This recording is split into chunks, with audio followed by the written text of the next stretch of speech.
Hi, Jacqueline Foster here of Feeling Good TV, the place to come to meet your yearning to make an impact without sacrificing your desire and your need for passion and pleasure.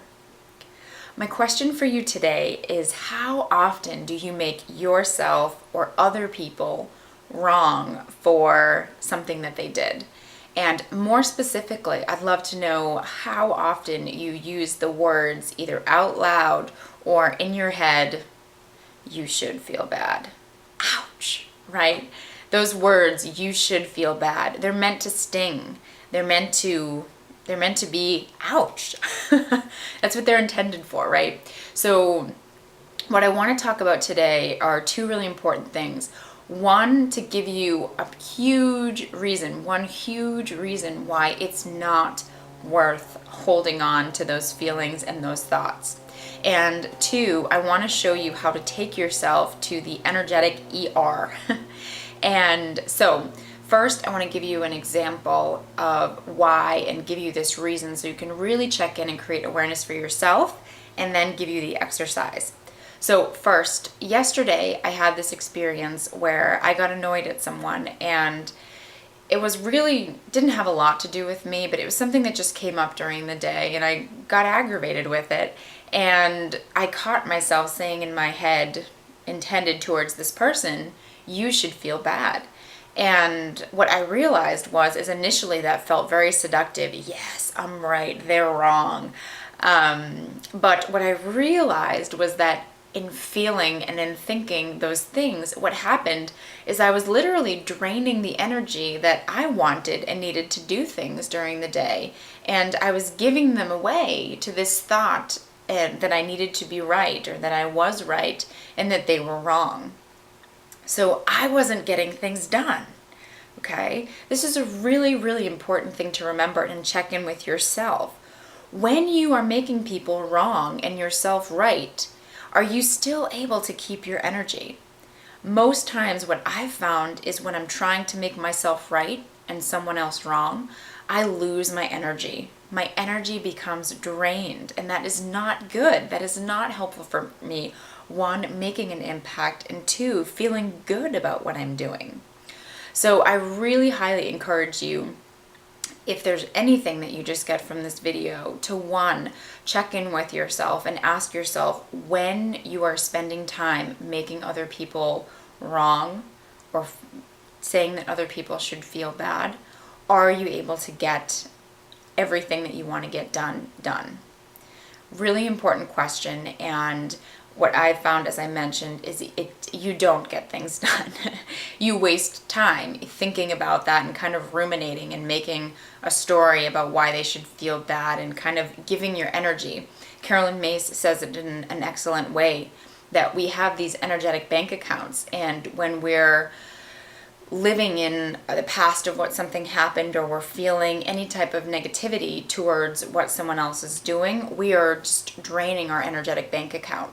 So I encourage you to check in with yourself and catching yourself when you make yourself or someone else bad or wrong, and then noticing what happens to your own energy level. So, and once you've noticed that your energetic level is draining, that you aren't feeling good, that your precious, precious time and energy is not being used towards the things that really fuel you and give you life, bring yourself to the energetic ER. What do I mean by that? Okay, the energetic ER is one of my favorite places to come to, especially in this past year, since I've discovered some excellent tools. The reason that this is so important, what I'm about to share with you, is because I don't know if you've experienced this, but I notice that when I get angry or when I want to make someone wrong and I just tell myself, "Oh, you should let this go," it doesn't work. I still feel frustrated, I still feel angry, and I'm aggravated. And then I get more aggravated that I want to let it go and I can't. So what I've found to be really, really powerful is using ritual.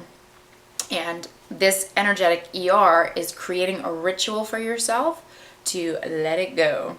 So the first part of this ER experience is to express, to express what you are feeling, and not to think about it, not to just let it ruminate, but to give it an actual physical place in your world of expression.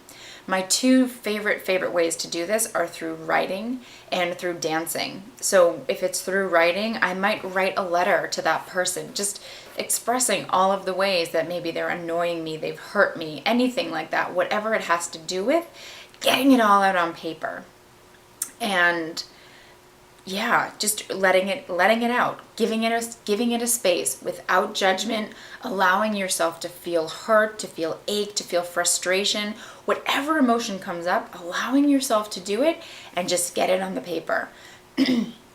If it's through dance for me, I might look through my playlist and pick a song that maybe feels the heaviness or the anger or whatever that I want to kind of move into, allow myself to express it and to feel it.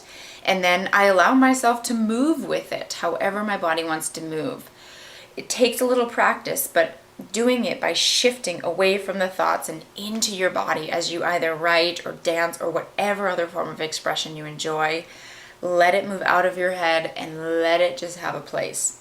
So that is your first step. Express it in some way.